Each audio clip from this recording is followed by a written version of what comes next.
to MeMe's Kitchen. Well, y'all, September is rolling along, and goodness knows everybody's trying to push fall. But I'm going to tell y'all, if your weather is like our weather, when it's almost 90 degrees, I sure don't think it's fall. So it is still summertime right here in South Carolina. And so I'm dressed like summertime. I was outside today and had on some jeans, and I had to change because, good grief, it was hot out there.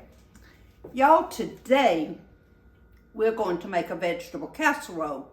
Now, if you have my cookbook, turn to page 38, and it's right there. Now, this is a very easy casserole, but it's very good, and I think it makes a good side dish if you're looking for just something that's a little different, because you know we make squash, we make all other kind of casseroles, so this one is just a little different. All right, the first thing it calls for is a cup of mayonnaise. And y'all, I'm not measuring a cup. I'm eyeballing this. So I'm going to put about what I think. Okay. If you cook as much as I do, you know what a cup looks like. All right, that's 1 cup of mayonnaise. 1 can of cream of mushroom soup. Lord, what would we do without this soup? And yes, I know the question's gonna be, can I use another kind of soup? Yes, you can. You could use like cream of chicken or cream of celery, just whatever suits your taste buds. All right, we're gonna mix that together. And then sit there and get acquainted with one another. All right, we have 2 eggs. I've already cracked the eggs, and we're just gonna beat them up. Y'all don't need to watch me crack eggs. So just kind of beat them lightly.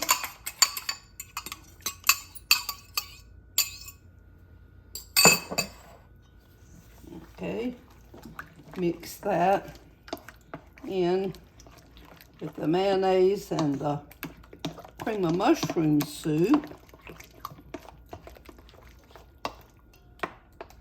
Okay, now we mix in 2 cups of shredded cheddar cheese. And I just used the one that you buy in the bag. I didn't shred that myself. Okay, now. All right, let's be sure we got it all. A cup of mayonnaise, 2 eggs, cream of mushroom, and the sharp cheese. All right, now,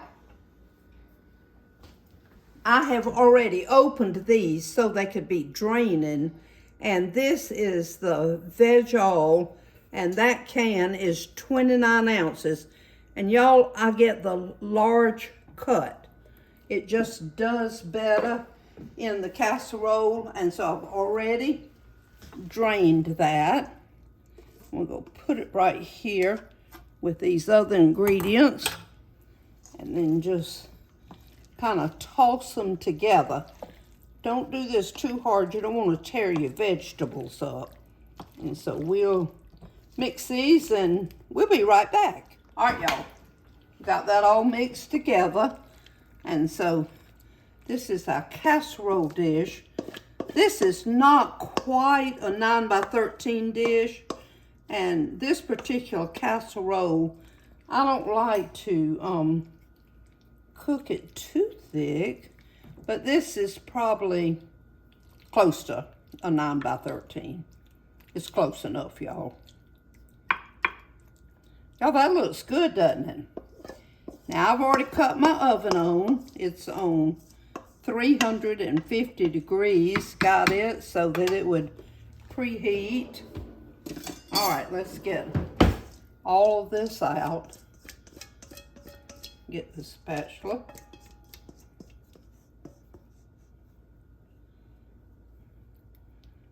Ooh, smells good too, y'all. Okay, we'll be right back, and we're gonna do our Ritz crackers. Okay, y'all. Now it calls for 2 cups of Ritz Cracker crumbs. That is 3 of these little packages. I buy the little small packages, and so 3 of those makes 2 cups. All right, and then I melted my stick of butter.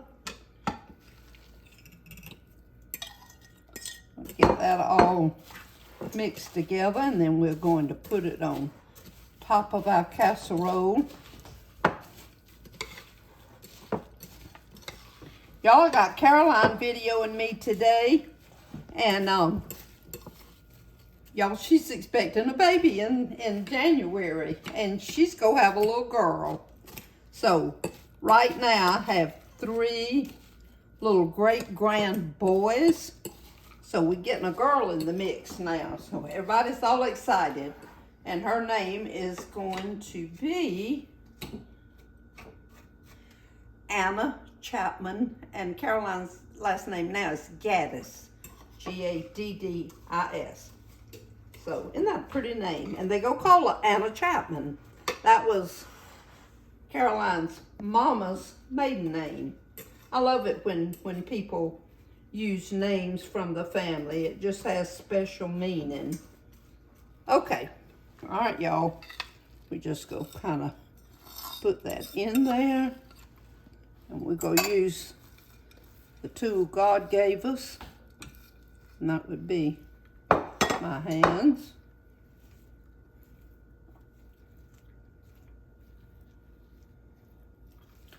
Oh, y'all, look at that. Now, wasn't that fast and easy? Okay, we're gonna put this in the oven. It's over here. Put that in there. We're gonna set our timer on 30 minutes and let it cook. Now we'll be right back. What we're going to do today, while this is cooking, I am going to do some chicken strips. Now we've done those one time before, but I'm just gonna refresh your memory on it. So we'll be right back with the chicken strips. Y'all, it's been 3 minutes, so we just gonna turn these over.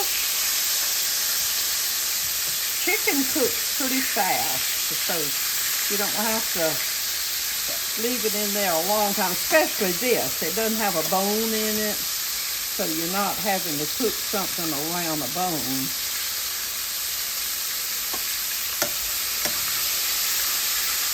Okay. All right, we'll let that brown, and then we'll be taking those up. Caroline's husband is gonna love me, y'all. He loves chicken fingers. So we'll get these fried up, and we'll be back. Okay, y'all. The casserole's in the oven. Now, like I told you before, I just buy the regular chicken breast, and then I cut them up myself. Y'all, it's a lot cheaper, and because when you buy them already cut up, you pay a little extra for them. And so I'm putting just a little bit. Now I've already put salt on these. I didn't put any pepper. That's something you can always add. I don't want to put a whole lot. All right, we just go mix this up. It's just enough to coat all the chicken with it. And now I've got my bowl here of self-rising flour. Self-rising, y'all. Be sure to use the right kind. And then I've got my oil on here. Now, I put mine on 7. So, because we don't want to cook these too high. If you're cooking several, you don't want to cook them too high because your grease will burn. And so if you kind of, and I'll tell you what, let's actually put that between 6 and 7. So what we do to check to see if our grease is ready, we drop just a little bit of flour in there and see it's not ready. So we'll test it here and we'll be back in just a minute. Okay, y'all. Now see how that looks when that flour drops in there? That means that your grease is ready. So what we're gonna do, all right, now remember we already put a little bit of salt on these, and we've got the buttermilk. And y'all, buttermilk works best. And it helps the flour to stick to the chicken tenders. Okay. All right. Put these in here. Always kind of put them away from you, so in case you splash it, you don't burn yourself.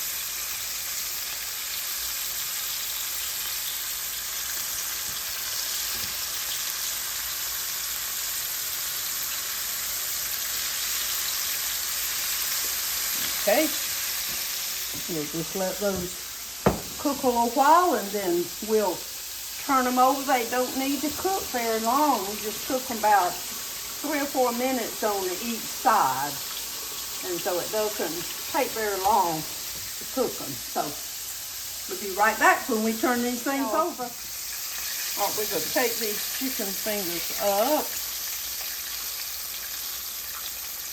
And you can kind of tell when you stick your fork in them that they are done. Oh, y'all, these smell so good. Caroline and I decided they really smell good. Oh, look at those, y'all. Aren't those beautiful? All right, we're going to do another pan. All right, let's put them in here, Caroline. All right.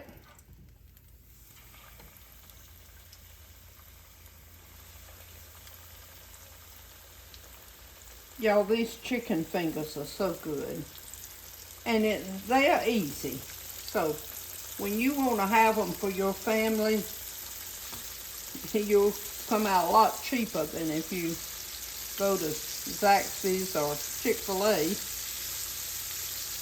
because these chicken fingers, now, of course, everything has gone up, y'all, and I understand that, and I'm not knocking anything, but as easy as they are to fix, this, what we have here, by the time we finish frying those, that was like $10.40 for those chicken fingers, for those chicken breasts. And we'll have plenty here for Caroline and William and anybody else that wants some of them. So we'll have us a meal and everybody be full.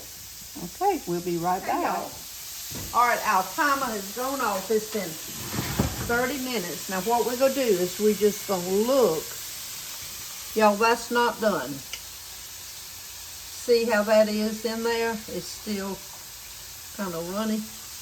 All right. So all these ovens are different, y'all. So what I'm going to do, I'm going to put it back for, let's say, 15 minutes. Okay? And we'll just check on it now.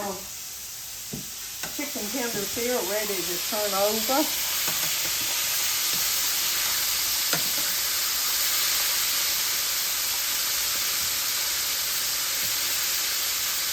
Oh, y'all, these look so good.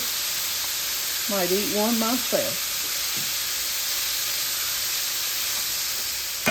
Okay, we'll let those cook and we'll be back. Now, I had to add 15 minutes, so everybody's oven is different. And this, I checked it, and this is done now. Oh, y'all, look at the chicken fingers. Look how many we have. Now, Caroline, I want to show them something. Come back over here. Now, I want y'all to look at that grease. Now, I fried 3 pans of chicken tenders, and see that those drippings are not burned, and so it keeps your grease. Now, when that cools off, I'll be able to drain that off and use that again for cooking like chicken or something. Okay, y'all, let's get the taste test out here. Let's see what this thing looks like. I put me 2 chicken fingers there. Ooh. Okay. Oh, y'all, that looks good. Now, You know good and well I can't eat this right now because it is too hot. And, but, well, let's see here if we can.